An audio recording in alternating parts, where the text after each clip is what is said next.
I was just thinking about the coming of age moment in my life, which got me thinking that it might be helpful for people to recognize the coming of age moment in their life, either their life or now, or potentially in the future.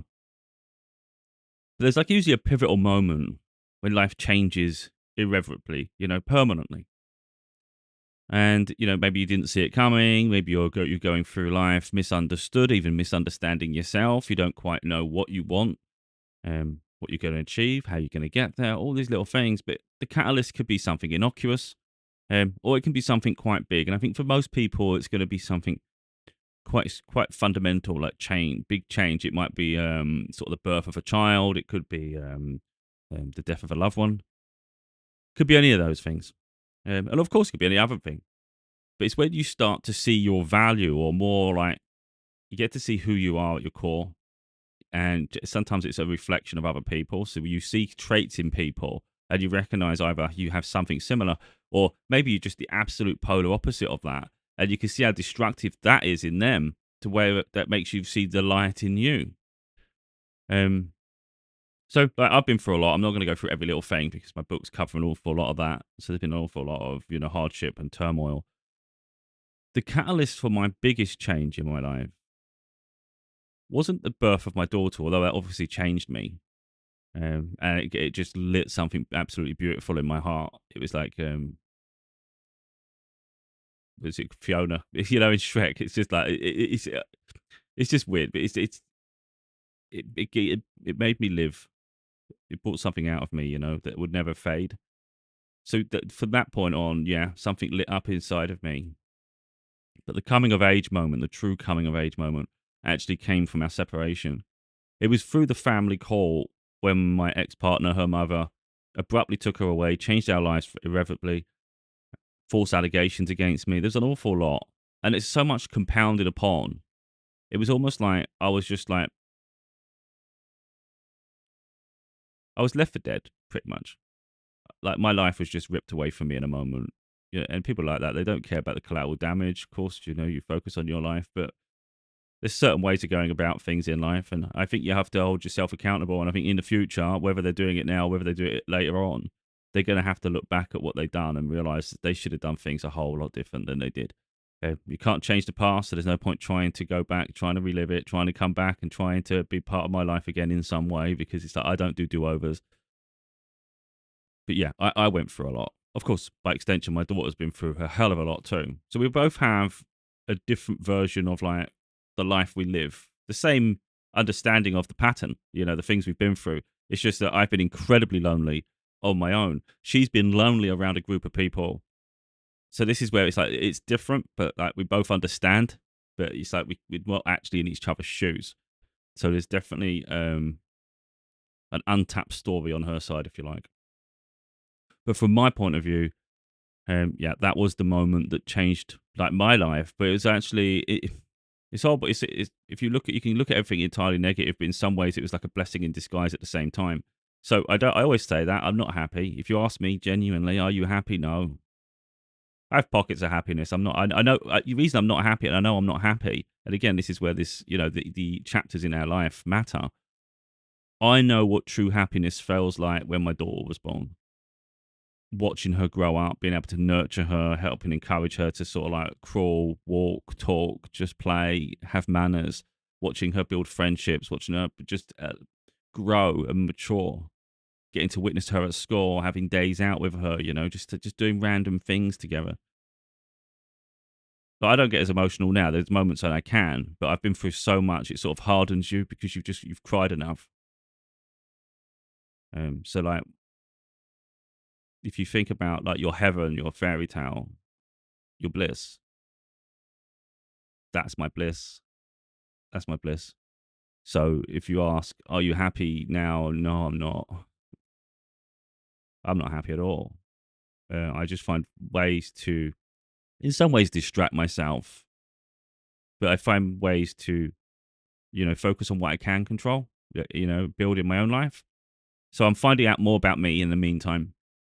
So you don't necessarily have to be happy all the time. It'd be a nice thing if we could, But sometimes through adversity, we find our biggest strengths, and it's through that, which is why I say somehow it's a blessing in disguise, because I wouldn't be the me I am today, but it doesn't mean I don't miss what I had. And you can only hope that things do get something semblance of what was before in the future, you know. But I don't want to drivel too far there. It's just I'm just acknowledging I know levels of happiness, and it's not this. It's certainly not this. Um, so the coming of age really was me seeing all of my qualities, but almost and my strengths, and it was coming out through a very very hard process. Like I'm getting accused of emotional abuse. There's all sorts of things, and again I've documented it in my books, and it was interesting because I knew I was going to be up against something. So you can predict, but you can't always 100% know because it's a fabrication. It's false, but you know you're going to have to be attacked with something, because how do they ever posture their position of strength when they have so many vulnerabilities? Um, so this isn't saying I intend to keep badgering along. It's just I hope it helps people heal, and because I know people go through similar things. Before we deviate too far, I'm hoping I don't lose track because I don't make notes.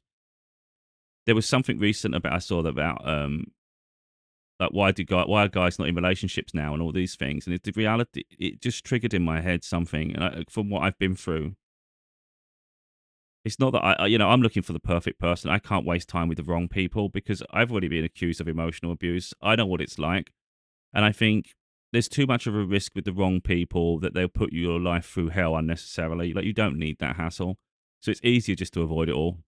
It's easier just not to bother. So people might think, where's the guys? Well, the guys keep getting accused of everything, so they're not interested anymore. Now, let's not try and do a victim mentality, and people might want to gloss over it and say, well, there's this. It's like, that's fine, but the guys are not bothering, and that's why. So if you're asking a genuine question, why the guys not bothering, that's why they're not bothering. It's just not worth the hassle anymore. We just focus on ourselves. We'll focus on ourselves until the right person comes along when we really know that's our person. Until then, no. And it's sad, but that's life, and it goes both ways, of course. Um, so yeah, I had to go through that, and that was, in all honesty, that was quite frightening at first. I knew I had done nothing wrong, but how do you prove it was my fear. How do I prove I did nothing wrong? How the hell do I go about proving it? In actually, what I did, which, I started to find the messages and everything between us where I've actually tried to encourage them to spend more time with their family and things. So it's like, but they didn't want to. And it's quite evident in the messages between us that they actually wanted to be with me all the time. And yet I wasn't encouraging that at all. I was trying to help them find, if they're not happy in certain situations, and find happiness. I'm just trying to help them figure their things out for themselves. And then there was times when they was, even in a message, they said, I'm going to accuse you of this then. Because if you have an argument or something, they always extended it too far. And there was messages within there where they said they'd make a false accusation, just to be spiteful, just to scare me, in a message. And that was actually good because that was proof of the relationship, the dynamic, and the fact that I wasn't what they were portraying. But I didn't even need any of that, because when I was speaking to my solicitors, because I had to get solicitors involved, just mainly for it was for my daughter's situation, because we're gonna have to go through court. I knew inevitably when it all happened, like, shit, like, we're gonna have to focus hard now. This is serious. This isn't something you can just, like, wait. It's not like a bill where you bury your head in the sand. This isn't something. This is time sensitive. So we knew what was up against because I already warned them. Like, I told them all the personalities involved, and, like, I don't understand that. The only way they're going to get anywhere is to come at me with something like that, because it doesn't make sense otherwise. How can I be a bad parent, for instance, if I was always there from the moment my daughter was born? I was the one doing the nappy changes. I was up at night. I was sorting out the bottles. I'm doing all the feeding. Now, my ex helped sometimes. She didn't do it all the time. I was the one that was mainly doing these things, so she can act later on like she's now capable. But you didn't. The point is, at that point when you took her, you didn't do any of those things. I was the main carer. So I'm the one taking the children to school. Like, she had her daughter as well, and I was the one doing all of that. I'm going to the plays. I'm turning up. I'm doing everything. I'm accountable. I'm absolute in their life. So if you ever asked, if I was ever asked a direct question from anyone, like a care provider, whatever, you couldn't say that about me because that wasn't true. So I knew there was something that's going to come at me. Because otherwise, how the hell are you going to justify ripping their lives apart if I've done nothing wrong? Because you're just destabilizing everyone's life for what? For what? It turned out they had a relationship they'd been secretly doing, but people don't like to say that, do they? And I don't think I'd say now they don't. They probably still wouldn't admit it, even though they've been together for like 8 years. It's ridiculous at this point. So yeah, I'm up against a tidal wave of nonsense. And my solicitors really weren't phased at all. They just said, "Well, you can't."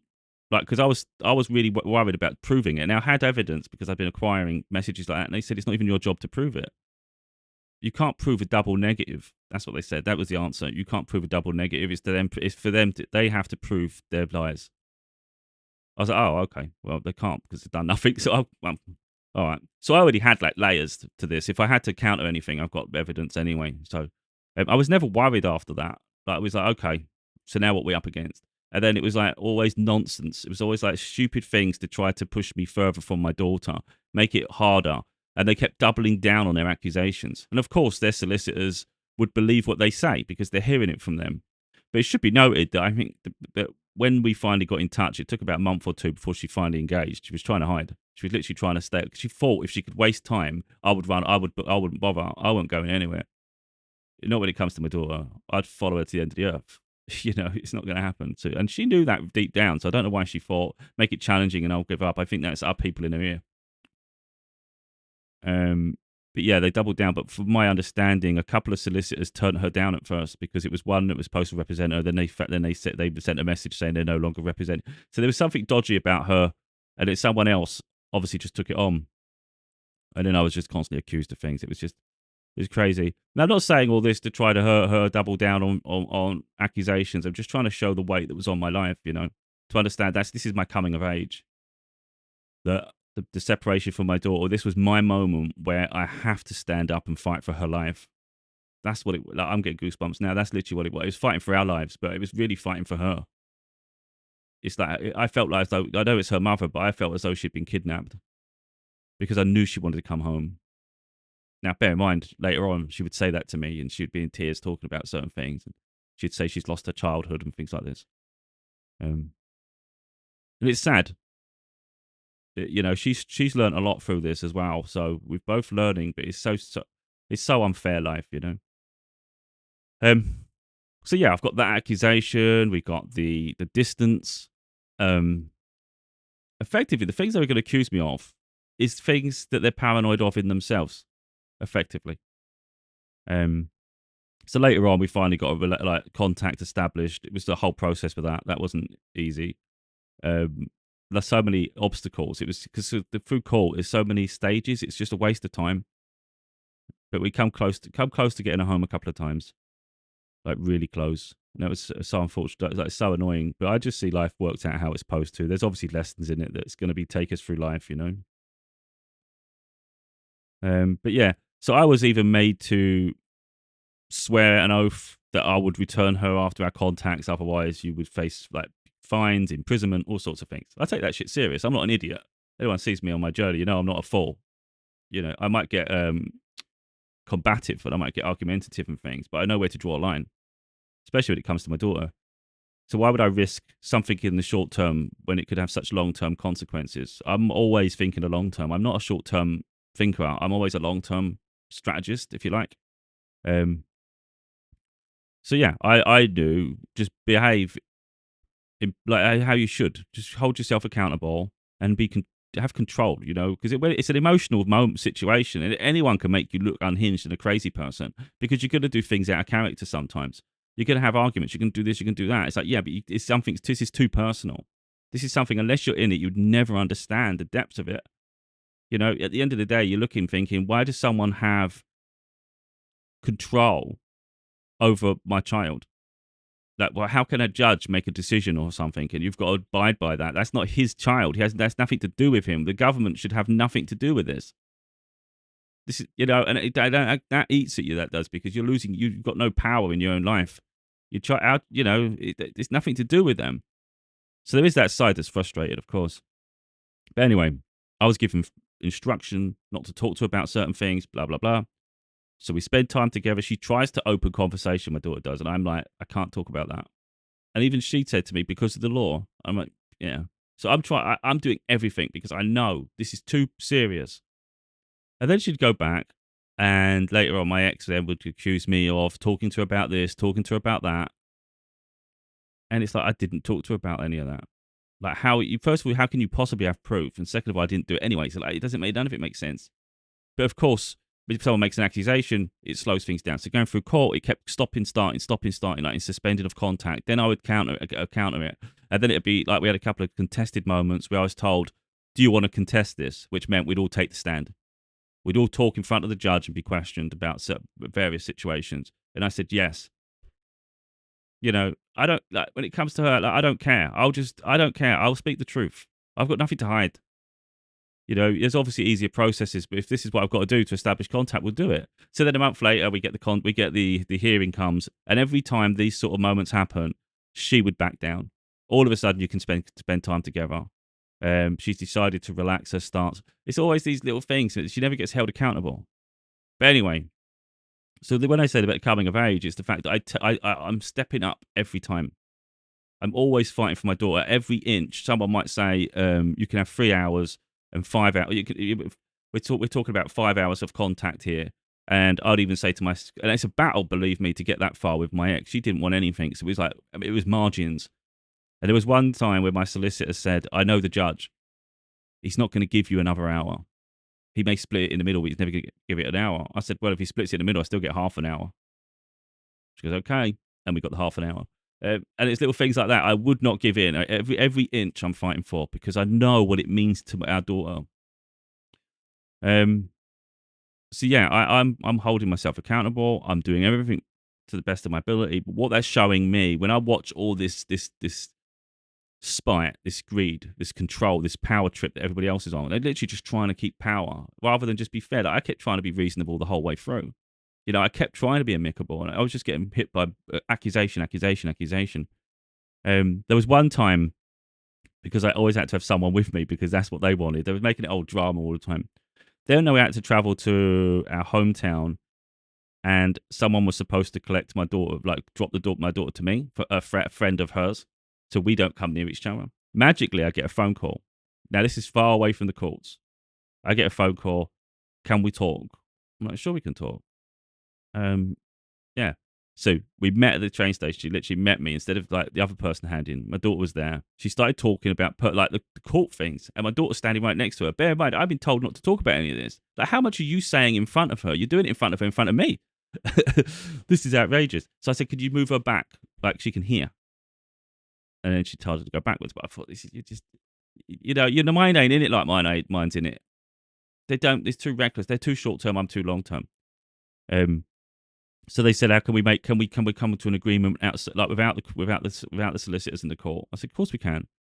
I said, "What is it you want?" And she said, "I want her to live with me." I said, "I can't do that." I said, I want her with me because I want to take care of the school and things. Like, that means a lot, and you can have all the holidays. That's because I was more than happy to do that. I'll have the school at the periods, and you can just have all the holidays because I'll just do things over the weekends and stuff. Yeah, she wouldn't have that at all. Like, because I didn't realize she was going to stay up north. She'd relocated up north. I didn't know I thought it was temporary or something, like whatever she's doing. She wasn't. She was building a life there. Teach their own. Abruptly moved her away from every member of the family, by the way. It's not just me. Just because she met someone. So yeah, and from my understanding, the way she was speaking at that point was that if we agreed, we would have, because we was only going to spend a few hours together, like with family and stuff, and then she was going to go straight back on the train because her sister had come down to stay the whole holiday. This is where she was getting treated different, and I didn't like that at all. Like, how heartbreaking is it for your child, especially when I've got a closer relationship to her than her half sister has to her father. I don't say that lightly. So yeah, the understanding was that if I'd agreed to whatever she was agreeing to, suggesting there about her living and we'd go away from court and things, I could have had the holiday with her. But because I didn't agree, she spited our daughter and made her just spend a brief few hours, and then she went back crying on the train and had to spend the time alone or wait without her sister with her mother and the new partner. These are little things. But I'm not giving up. I'm always thinking long term. I can't let my heart get in the way with things like that because you'll always cave in. But again, this is where I'm seeing my character though. So I don't want to go too deep into all this. Again, it's covered in the books, but I'm just trying to show the little obstacles I go through, the challenges. These are moments I've never dealt with in my life, and I'm having to make like decisions in the moment. I'm having to I'm having to confront situations. I'm having to hold people accountable. I'm obviously holding myself accountable. I'm dealing with very serious situations and a court of law, um, and I'm holding my own. So I'm seeing my character as well. So what I'm seeing is these really, really like, let's say, nasty people, and it's making me see how light I am because I'm not like that. I was always trying to be fair. Um, so yeah, and then by the end of court, as we get towards the end, my solicitors, for instance, were writing my statements for me. So I would give them all the information. I was bombarding them with too much. They kept saying, "Stop sending us evidence. We've got whole drawers full now." Like literally, they had too much. So yeah, I had to hold back because you're only allowed to send so much in court anyway. They don't like too much, which I think is mental. Like you're there to sort of look over a case. How can you have too much evidence? Madness. But yeah, so what was happening by the end of court though? By the time we got through proceedings, I was the one writing the statements. At first, my solicitor, so they would, because it was time consuming, and they were doing mine pro bono. They actually made a decision early on; they're going to do it for free, which I just had to pay the barrister fees. So who represents me in the courtroom? It's £1,000 every time. The travel costs, the hotel, and all this food and all that. But at home, doing the grunt work, they did it all for free. If forever indebted, when I'm doing well in life, I will send them. I will definitely donate and send money to them so they can help other families. That's something that really matters to me. This does. In the end, we didn't get the outcome we wanted. It come very close. I'm not going to go through all of it, but it was very close in the end. The way it come down to, she'd been living by that time a year and a half in up north, and it was really they hid behind it all. It was quite obvious though the way it was all worded. The main focus was her sister. That if she was to come to live with me, what does that do for her? Even though that wasn't allowed to be the reason, because even the judge questioned it heavily. Like you could see he wasn't quite happy with this. So he said, "Is your decision?" But from the guardian, the person who makes a recommendation, is this have anything to do with it? And she said no, but it was obvious she was lying. But from my understanding, if the judge makes a bad decision, for instance, it could go to you can end up having appeals. And it's a whole process. We'd already gone for a year and a half. I had to just take it, But it was marginal. It was so marginal, it was ridiculous, and my daughter just couldn't understand it at all. Like, why can't I come home? So I can't remember what I was up to there. But anyway, yeah, like I would say, I was doing the actual statements towards the end, writing them all. I even learned from watching my solicitors, for instance, how to format it, articulate it, and by the end, they wasn't even editing it. By the final ones, they were going, "That's perfect. We don't have to do anything. We can submit that as is. Just sign it." And that was nice because I've elevated. That's what I'm talking about, coming of age. I've gone from not having a clue, terrified of like what's going on, um, scared for my daughter's life and even mine.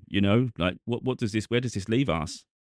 To fighting tooth and nail the whole way through. It just showed me how resilient I am, how strong, um, how intelligent I am. My intelligence was coming through because I'm fighting against. Effectively, I'm fighting against other. Although I've got solicitors and I've got a barrister.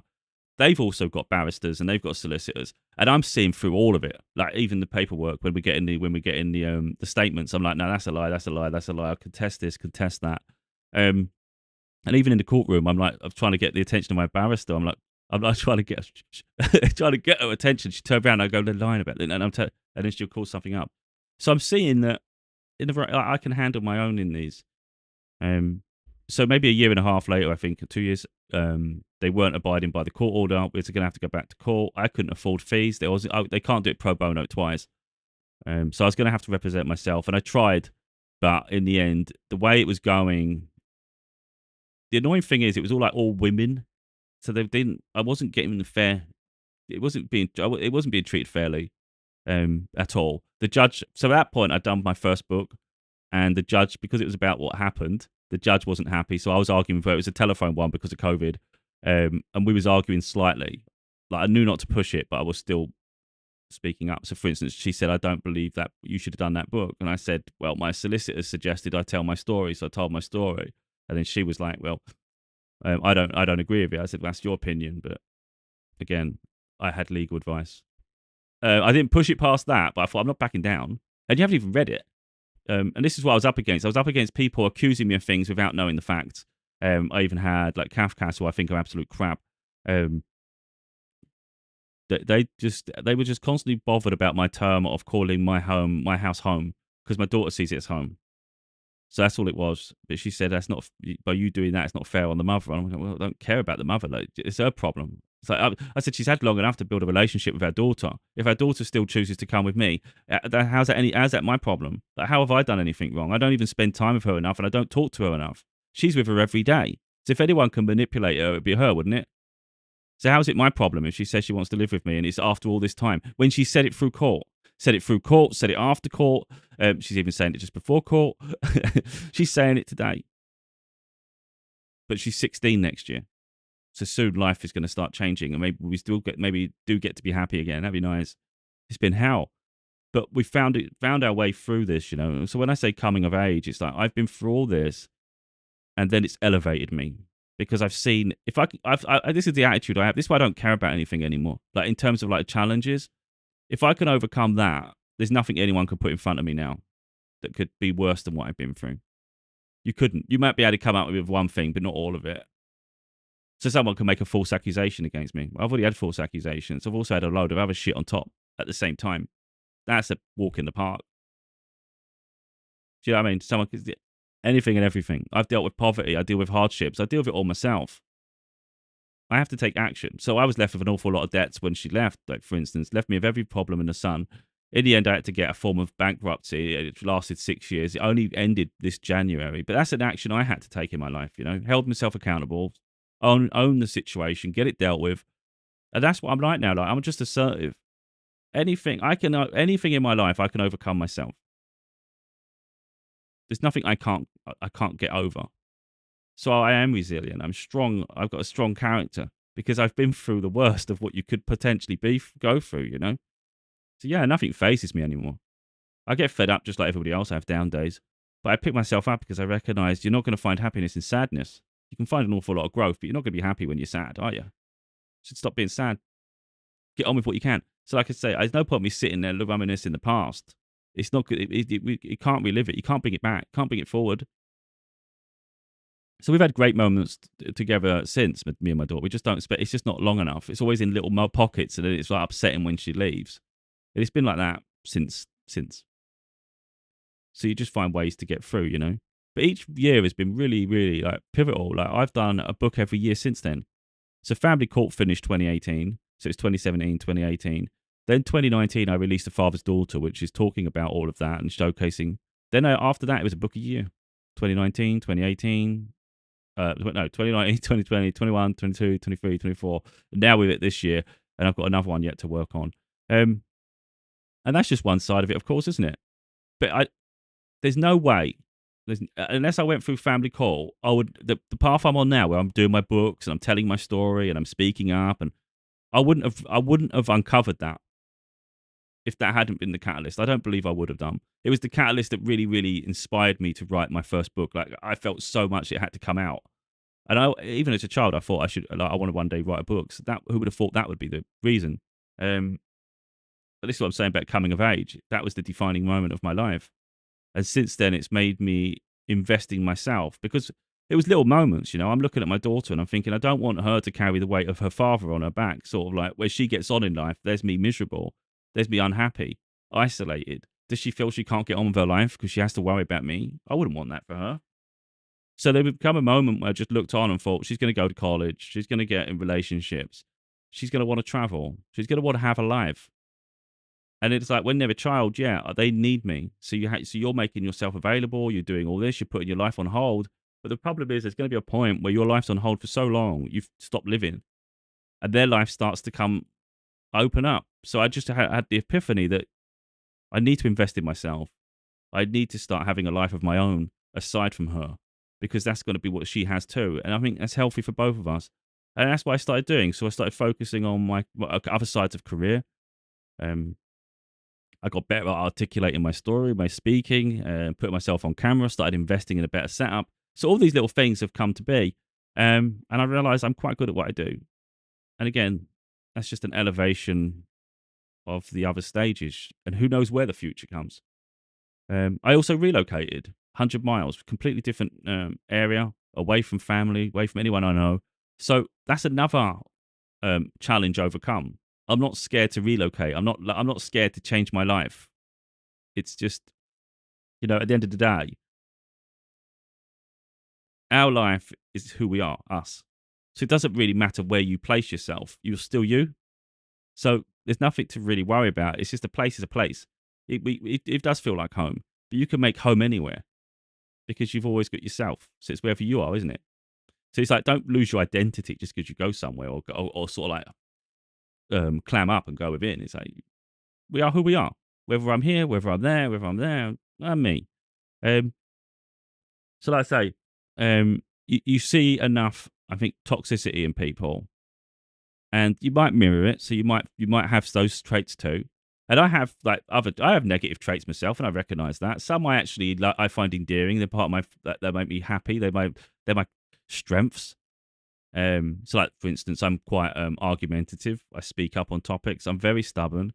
I'm opinionated. I can be abrasive. Now these are traits that push an awful lot of people away, and that's fine because they're obviously not for me. Like I say, I'm not overly sensitive, so I just feel that's part of my path, though. So I don't feel bad about that. But there's parts where I can get really stressed and hot-headed and all that, and it's like I've tempered that a lot, and that's things I've worked on. So I think there's certain sides of us we can heal, and I've definitely healed all that because I recognize other things. Like there's no point getting like that. There's no point being stressed all the time. There's no point letting things get to you because you're just losing control of your emotions, and it's making you react in ways that maybe you might regret later, and it hasn't done any good. So what's the point of getting into those situations? Just stay calm. People, it's your ego. It's stabbing the ego.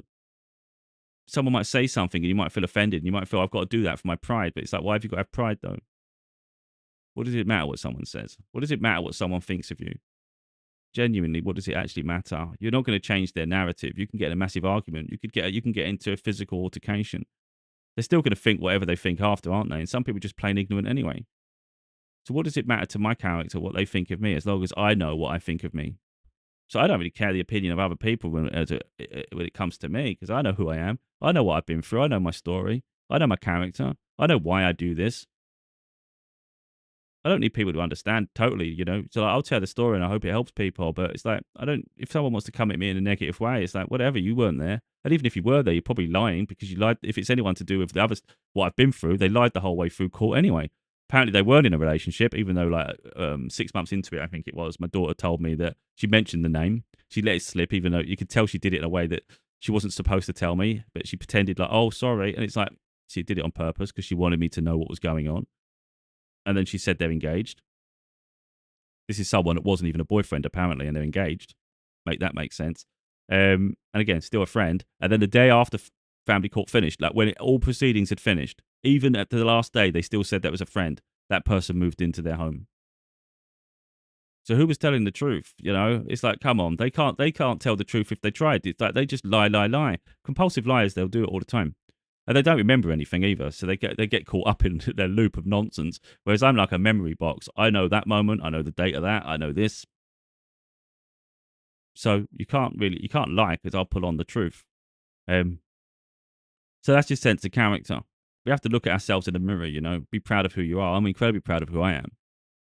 I know I'm not liked by everyone, but I don't really care about that. You can't be liked by everyone. It's just impossible. Especially people who are negative. It's like they're gonna find me shining a mirror to them. That very uncomfortable indeed. But that was my coming of age. So like I say, anything going forward isn't gonna phase me really. I'll get fed up sometimes, and the pressure can mount. But I always know that anything can happen around the corner. And I'm finding out more about who I am, my qualities, my traits, things that maybe I dismissed. People have always told me this growing up, the whole way through, even in workplaces, you talk too much. I always thought that's weird. How can that be a negative thing? Because you get a lot of people incredibly introverted. So I'm an introvert extrovert. So some people might look at me and think attention seeker. Not really, because I actually prefer my space, my alone time. I like to be isolated.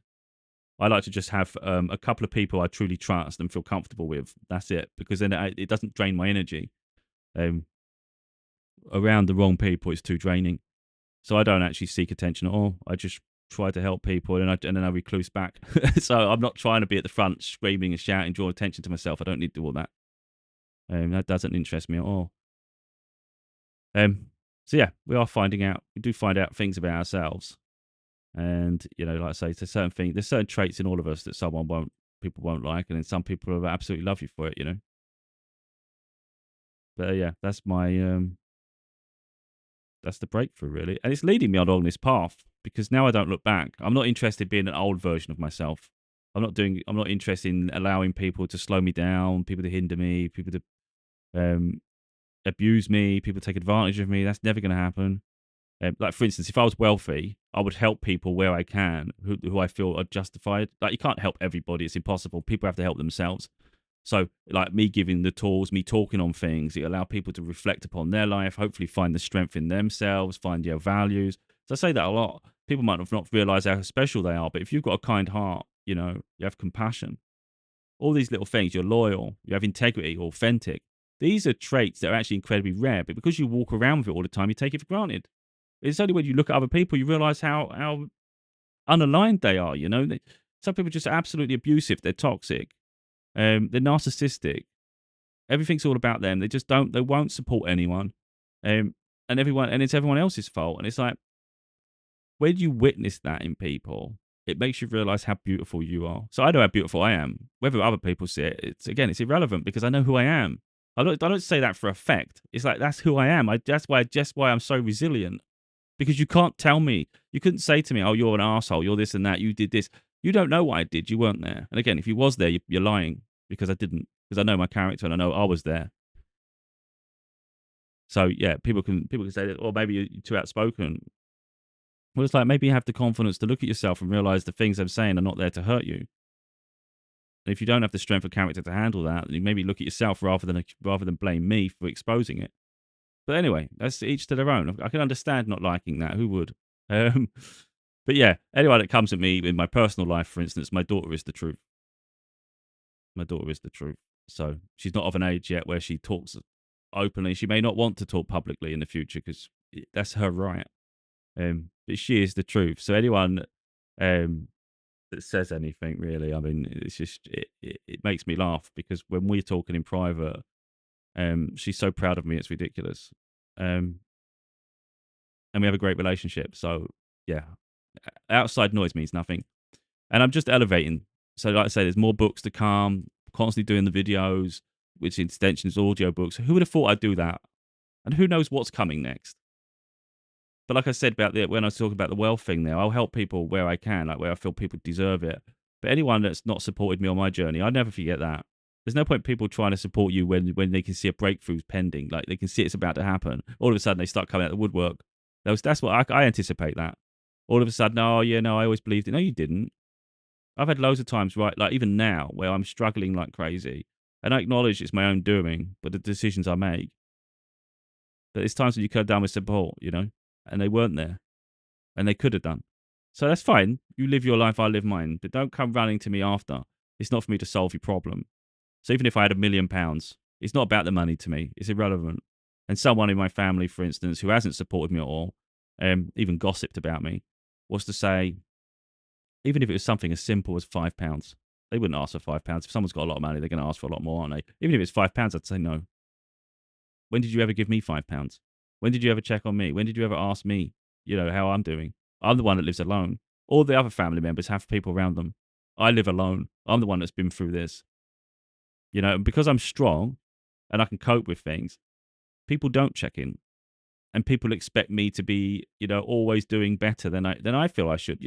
I look at where I'm going and what I've been through and the things I've overcome, and I'm like, even I don't give myself credit. It's a miracle I wake up in the morning. When you think about it, like it's a miracle. And yeah, I've turned up to jobs. I've had jobs. I've done well in those jobs. I've elevated my life in this sense. I walk away from the jobs because they're toxic environments. A lot of them. I can't stay places that are just miserable. I can't do it to myself. I can't trap myself like a caged animal, like a prisoner. It's heartbreaking. And I'm having a hard time now re-entering because all the places are shit. And that's just life. It's like once you start elevating, you see the issues. It's a problem. But I'm the one that's going through all this on my own, on this little adventure. Yeah. Um, and other people, because you can manage and you show resilience, people just think it's a given. They forget. They always forget. what you've just been through. That wasn't that long ago. Feels like an eternity now, by the fact because I'm very rapid at elevating and moving forward. Um, yeah, I don't want to make that a bit a spiteful side there, but there is an element of that, to be honest, because it's holding people accountable, and I won't let people take me for granted. So it's like elevate your life yourself in the same way I'm having to do it myself. I wish you luck because that's the whole point, isn't it? It's like no one's done it for me. I've had every stage of this, and it builds your character anyway. So sometimes like that, rejection is a blessing anyway, isn't it? Like say, blessing in disguise. But yeah, that was my coming of age journey, and it's continuing the breakthroughs and whatnot. But that was like I said at the beginning there, like just because that's my life, other people not. You don't always have to have something so freaking tragic, or sometimes you have tragedy though, because I think sometimes you're coming of age, maybe you lose a family member you absolutely adored. It might be a guardian or someone that actually was like a parental figure. And now you have to sort of like go life on your own a bit. So you're having to stand up and be held accountable. There's so many variables and things that could be reasoning for your catalyst for change. But the reality is we all have it in us to overcome a circumstance. I think there's too much attachment to other people. I know that's a hard thing for people to hear. And again, we've got to establish this. I'm abrasive, but I'm not doing it to be hurtful. People put too much emphasis on other people, and it doesn't mean it's not right that you love them. But you shouldn't put the weight of their life as the barometer of your happiness and success. So if like I see it sometimes, if a family member dies and then someone else thinks, I want to go with them. And it's like, no, that's the wrong attitude. That's entirely the wrong attitude. Because effectively, the way I see it is our life comes to an end. When it's natural, it comes to an end when it's supposed to. Unfortunately, some people do go younger, but it's part of their purpose, their journey. Whatever their soul was here to do. Maybe it was here just for a brief period. You have to accept that. Well, effectively, what you got to learn to do is realize that your life is for you. You've come here for whatever purpose it is, and you might not have discovered it yet. So it's not for you to jump out when someone else has fulfilled whatever they come here to do. You don't have to understand it. It rarely would it make sense. But if you're still here, you've got something in you that needs to learn. There's a growth to be had. There's something to achieve. There's experiences. And that's what people need to realize to do. So when you hold so tight to the other person, you're holding on to their journey too tight. You still got your journey. So yeah, sometimes you have to just get comfortable with being alone for a bit. It allows you to find yourself, but then you'll have that coming of age moment. And you'll look on and you have fond memories of people, but you realize your life has so much meaning to it, And that's what I see some people do. I see them just fall apart. Maybe they had success in the past and it's like, maybe they're not successful now and you just see them, they're a shell of the people they were. And it's kind of like, you need to get your spark back. You need to find a reason to sort of inspire yourself, to encourage yourself to get back to living. There's no point staying down. There's nothing. Like I said, you're not going to find happiness in sadness. So yeah, we've got to inspire ourselves to keep putting that next foot forward because you don't know where that path's leading. It can seem like it's a dead end. It can seem like a waste of time. It can seem exhausting, and then you just don't know what comes. Yeah, sometimes you're going to have experiences that are not very nice, and you think, God damn, how much of this can I take in life? But sometimes you have beautiful ones too, and it just inspires hope. You just got to realize it's all about life lessons. And of course, we all hope at the end there's a freaking fairy tale. Doesn't always happen because we see tragic losses, and it's like, again, it's life. Our soul is evolving, and I think that's just how you got to see it. So when I look at the path I've been on, okay, it's been tragic and an awful lot of misery, but my soul has evolved immensely through that. I've gained so much resilience and strength of character, and I'm intelligent. So when people hear me talk, and maybe I talk on topics that are a bit more complicated, it's like they might think, how the hell can you figure that out? It's like, well, I've been through a lot. You just probably don't, people just don't, on the face of it, probably wouldn't recognize, you wouldn't assume. But I know I know what I've been through, but I know how I overcome it. And I'm good at analyzing. So I know what should have been done, how I could have done that, why people do this, why they're coming at me for that. In the same way I said at the beginning there, I knew I was going to be accused of something because it's the only way that made sense. So my analytical mind was playing out every scenario, and every single scenario had to be something's coming because otherwise they can't win. And it was a competition in that sense for them. They had to win. Otherwise it's all for nothing. So there's collateral damage. So the accusations had to come, and they came. And that's kind of what you got to do in life, Just look at everything. There's a reason for everything. Sometimes it's not your fault, but there's growth to be had. But yeah, be interested in other people's coming of age stories.